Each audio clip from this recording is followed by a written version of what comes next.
যোহন রচিত মঙ্গল সমাচার হতে পাঠ 6 অধ্যায় 35 থেকে 40 পদ।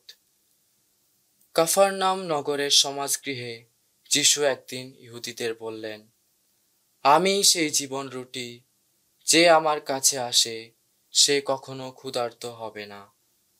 আমাকে যে বিশ্বাস করে সে কখনো তৃষ্ণার্ত হবে না। অথচ তোমরা, আমি তো তোমাদের বলেইছি, তোমরা আমাকে দেখেও বিশ্বাস করছো না। পিতা আমার হাতে যাদের তুলে দিচ্ছেন তারা সকলে আমার কাছে আসবেই, আর যে আমার কাছে আসবে আমি তাকে কখনো ফিরিয়ে দেব না। কারণ আমি স্বর্গ থেকে নেমে এসেছি নিজের ইচ্ছা মেনে চলতে নয়, বরং যিনি আমাকে পাঠিয়েছেন তারই ইচ্ছা মেনে চলতে। এখন যিনি আমাকে পাঠিয়েছেন তার ইচ্ছা এই যে তিনি আমার হাতে যাদের তুলে দিয়েছেন আমি যেন তাদের কাউকেই না হারাই, বরং শেষ দিনে যেন তাদের সকলকেই পুনরুত্থিত করি।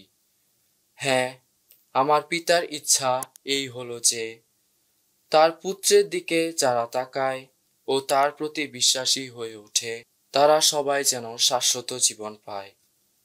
আমি তো নিজেই শেষ দিনে তাদের পুনরুত্থিত করব।